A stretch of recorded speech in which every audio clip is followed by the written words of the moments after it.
में आपका स्वागत है। इस सेशन में होता क्या है, सवाल आपके होते हैं, जवाब मेरे होते हैं। तो जल्दी से जल्दी जाइए डिस्क्रिप्शन बॉक्स में, वहाँ पे जो लिंक दिए गए हैं वहाँ पे क्लिक कीजिए, मुझसे सवाल पूछिए और आपको सही जवाब देना ये मेरी रिस्पॉन्सिबिलिटी है। तो चलो एक साथ आइएस बनते। Good evening guys. Actually sorry, आज थोड़ा लेट हो गया वीडियो पोस्ट करने में। I was actually out of home for 2 days। कल और आज थोड़ा बाहर था तो नई वीडियो पोस्ट कर पाया, तो थोड़ा लेट हो गया, उसके लिए सॉरी। सो ज़्यादा देर नहीं करते, विल स्टार्ट द वीडियो। चलो फर्स्ट क्वेश्चन आया कि जो 3 क्वेश्चन है वो आपको स्क्रीन पे दिख रहे होंगे।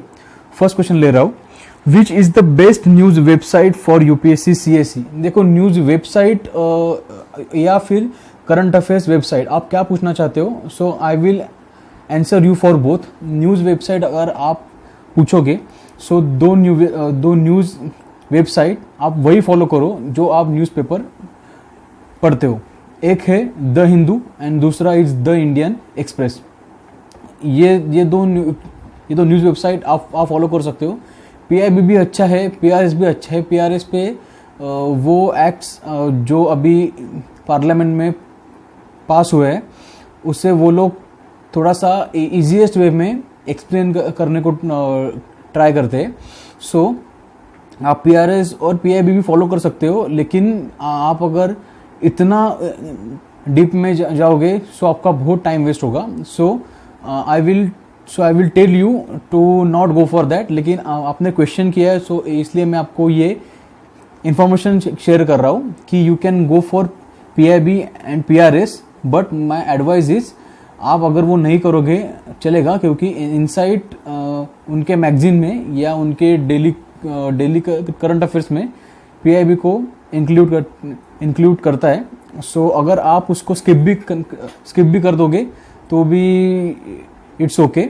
बट अगर आपको ये लगता है कि पीआईबी पे आजकल बहुत सारे क्वेश्चन आ रहे, जैसा 2016-17 में हुआ कि पीआईबी का सोर्स पकड़ के यूपीएससी ने बहुत सारे क्वेश्चंस पूछे थे, then you can read PIB summary from any source. मुझे ऐसा कोई पक्का सोर्स नहीं पता जहाँ पे आपको बहुत अच्छा पीआईबी का समरी मिल जाएगा। मैंने एक बार आईएस बाबा का देखा था, तो you can check for that. And if you are asking current affairs का website, then I will recommend you insights on India. वो ही एक अच्छा वेबसाइट है जहाँ से आप करंट अफेयर्स फॉलो कर सकते हो। ठीक है, तो शायद मैंने इनफ आंसर दे दिया आपको। Will take the second question, how many resources shall be sufficient for current affairs. ये एक्चुअली क्वेश्चन नहीं था, ये एक्चुअली आज का क्वेश्चन नहीं था। ये मैंने करंट अफेयर्स के जो मैंने करंट अफेयर्स का वीडियो बनाया, शायद नहीं बनाया अभी तक, आगे बनने वाला हूँ। सो मैं तभी कवर अप इसको कर लूँगा। मैं इसको मैं इस क्वेश्चन को मार्क कर रहा हूँ। Will take this question in the current affairs. मैंने पहला क्वेश्चन क्यों लिया, because that was asked on news website. News और करंट अफेयर्स में बहुत डिफरेंस है। सो इसके लिए मैंने फर्स्ट क्वेश्चन लिया। सेकंड क्वेश्चन मैं नहीं लूँगा, will take on the day of current affairs. ठीक है, तो third question, which is the best book for IAS previous year question papers. ये एक्चुअली मैंने पिछले वीडियो में कवर किया हुआ है। सो ये भी आज का कुछ क्वेश्चन है ये, लेकिन आंसर करूँगा कि प्रीवियस ईयर क्वेश्चन पेपर्स अगर आपको मेंस का चाहिए तो न्यू विशाल का है। न्यू विशाल का मैंने बहुत अच्छा देखा है कि वो लोग ने एनालिसिस बहुत अच्छा किया है। प्रीलिम्स के लिए चाहिए तो आपके पास न्यू विशाल भी है और विजार्ड भी है। अरिहंत का मुझे इतना खास नहीं लगा, but you can go for that if you like that pattern of presenting the previous year questions topic wise।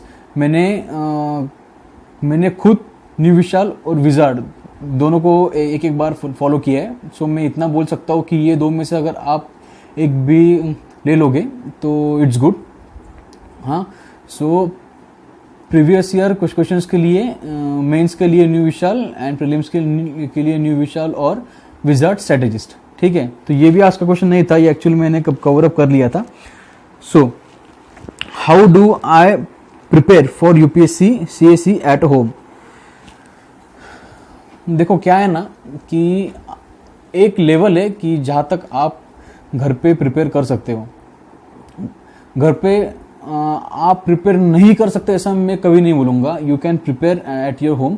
But क्या होता है कि जब भी आपको आपके कोई डाउट्स है, देखो मैं वीडियो तो क्रिएट कर रहा हूँ आपके डाउट सॉल्व करने के लिए, लेकिन मुझे रोज के 15-20 डाउट्स आते हैं at my initial level.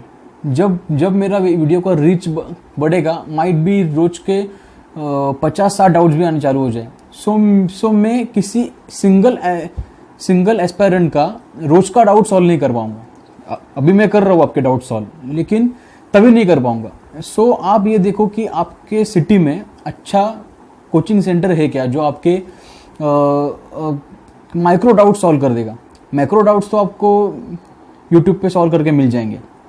Micro doubt जो आपको है, जो मैं सॉल्व करता हूँ वैसे डाउट्स कि कौन सा बुक अच्छा है ये इधर तक, या फिर कौन से वे से पढ़ना चाहिए एनसीईआरटी, मतलब स्टैंडर्ड वाइज पढ़ो या फिर चैप्टर वाइज या फिर टॉपिक वाइज पढ़ो, ऐसा. ये बहुत माइक्रो डाउट्स है, ये आपको कहीं नहीं मिलेंगे. सो इसके लिए इन्हें मैं एड्रेस करता हूँ. लेकिन मैं जैसा मेरा रीच बढ़ेगा, मुझे आने वाले क्वेश्चंस भी बढ़ जाएंगे. सो मैं तभी आपके डाउट शायद मतलब तभी भी मैं करूँगा, गारंटी है मेरा. बट शायद किसी सिंगल एस्पायरेंट्स का हर एक डाउट में ना सॉल्व कर पाऊँ. ठीक है ना. सो मैं आपको ये बोल रहा हूँ कि अगर आपके सिटी में अच्छा कोचिंग सेंटर है, you can stay at your home and prepare. Coaching centre का बात तो हो गया. अभी आपके घर के पास अच्छी लाइब्रेरी होनी चाहिए. अच्छी लाइब्रेरी मतलब जहाँ पे आप कम से कम 10 या 12 घंटे बैठ के पढ़ सकते हो, ऐसी लाइब्रेरी होनी चाहिए. देखो घर के अंदर आप पढ़ सकते हो या नहीं पढ़ सकते हो, लेकिन we are preparing for that exam जहाँ पे आपको 10-12 घंटे में से कम 8 या 9 घंटे एक्चुअली कॉन्सेंट्रेट करके पढ़ना है. घर में आपका इतना कॉन्सेंट्रेशन नहीं होगा. कोई मेहमान आ गए, आपको बुलाया, आप कंट्रोल नहीं कर पाओगे. आपका दोस्त आ गया, आपको बुलाया, आप कंट्रोल नहीं कर पाओगे. किसी का बर्थडे, कोई आपको बोलेगा अरे आ जाना, खाली केक काट के वापस आ जा. तो कोई बर्थडे पार्टी 5 या 10 मिनट में सिर्फ केक काट के वापस आने में इतना तो डेडिकेटेड कोई होता नहीं है कि फ्रेंड्स के साथ आप गए 5 मिनट में केक काट के वापस आ गए. ये सब नहीं होता एक्चुअल में. ये सब बोलने की बात है कि हाँ मैं सिर्फ जाऊँगा 5 मिनट खड़ा रह के आ जाऊँगा. तो घर में रहने के लिए ये सब प्रॉब्लम्स है, इसलिए लोग जाते हब में. मैं खुद भी ये सोचता था कि घर पे रह के प्रिपेयर करूँ या ना करूँ. मैं घर पे आ भी गया. बट नाउ आई थिंक कि इट इज़ माई फॉल्ट कि मैं हब छोड़ के यहाँ पे आ गया. हब में क्या होता है, when I was in Pune, मैं जब पुणे में था तभी क्या होता था कि मेरे रूम के सामने लाइब्रेरी थी, लाइब्रेरी के नीचे मेरी मेस थी, एंड जेरोक्स सेंटर का तो मतलब 100 मीटर पे जेरोक्स सेंटर था जहाँ पे मैं जाके सिर्फ ये बोल दूँ कि मुझे विजन का 30th टेस्ट चाहिए तो मेरे हाथ में वो निकाल के दे देता था. वैसा यहाँ पे होता नहीं है. यहाँ पे क्या होता है कि खाना खाने के लिए बैठूंगा, मेरा पूरा 1 घंटा जाएगा. फिर खाना खाने के बाद ऐसा लगेगा कि चलो पूरा फैमिली साथ में, तो फिर फैमिली के साथ थोड़ा टीवी देखना होता है. फिर शाम को चाय पीने के टाइम पे वापस एक आधा पौना घंटा निकल जाता है. सो घर पे बैठने के बाद आपको ये सारे इश्यूज टैकल करने होंगे. सोर्सेज का बात तो मैंने अभी तक बोला भी नहीं है. सोर्सेज के लिए तो आपको बहुत प्रॉब्लम आएंगे. आपको खुद जाके वो टेस्ट डाउनलोड करना पड़ेगा, फिर उसका प्रिंट आउट लेना पड़ेगा. एक मैं आपको एक्चुअल इंसिडेंट बताता हूँ. मेरी एक फ्रेंड है, उसने क्या किया कि उसको विजन का 365 चाहिए था, तो उसने डाउनलोड किया और जाके प्रिंट मार के लेके आई वो उसे. और तभी उसको आने के बाद समझा कि ये प्रीवियस ईयर का था. मनी तो वेस्ट हो ही गया, लेकिन मनी का इशू तो है ही. मैं समझता हूँ कि बहुत सारे ऐसे एस्पिरेंट्स हैं जिन्हें इकोनॉमिक इशू भी है. हाँ, तो उसके पैसे वेस्ट गए, उसे उसका नहीं इतना बुरा लगा, लेकिन उसने इकोनॉमी का जो बंडल था वो पढ़ भी लिया था. तो उसने प्रीवियस ईयर का पढ़ा, तो उसका टाइम भी गया, मनी भी गया और मेहनत भी गया। अभी वापस जब वो ये साल का इकोनॉमी का बंडल लाएगा, ह्यूमन नेचर है कि उसको उतना इंटरेस्ट नहीं आएगा उसमें। सो ये प्रॉब्लम्स आपको फेस करने पड़ते हैं।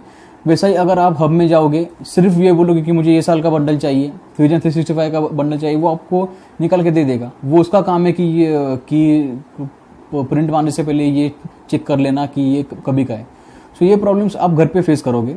सो अगर आप ये सब के लिए तैयार हो, if you can control yourself, then you can study at home. कुछ प्रॉब्लम नहीं है, आप कर सकते हो, ठीक है ना।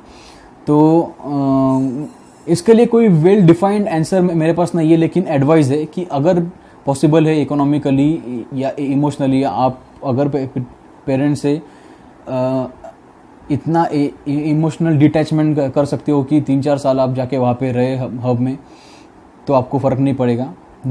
1 साल में आप एग्ज़ाम क्रैक करो, मैं ऐसा नहीं बोल रहा कि 4 साल लो, लेकिन आप अपना माइंड तो रेडी करो कि 4 साल रहना पड़ सकता है, ठीक है नहीं। सो अगर आप वो सह सकते हो, हब में आ जाओ, नहीं तो घर में प्रिपेयर करो, ठीक है। So this was our second question actually. अभी थर्ड क्वेश्चन है, importance of backup plan. Backup plan के बारे में मैं ये बोलूँगा कि बैकअप प्लान के बारे में मैंने थोड़ा बहुत डिस्कशन है ना, वो actually UPSC with any other exams के वीडियो में डिस्कस किया है। बैकअप प्लान पे स्पेसिफिकली मैं एक वीडियो बनाऊंगा, कल ही बनाऊंगा। मैंने नोट करके रख दिया है कि बैकअप प्लान पे एक वीडियो बनाना है। सो मैं इस पर कल बात करूंगा, श्योरली बात करूंगा। तो आज के लिए तो शायद हम लोग शायद हमने 2 ही क्वेश्चंस लिए, जो बीच के 3-4 क्वेश्चन जो थे that you can get answers for them in the previous video.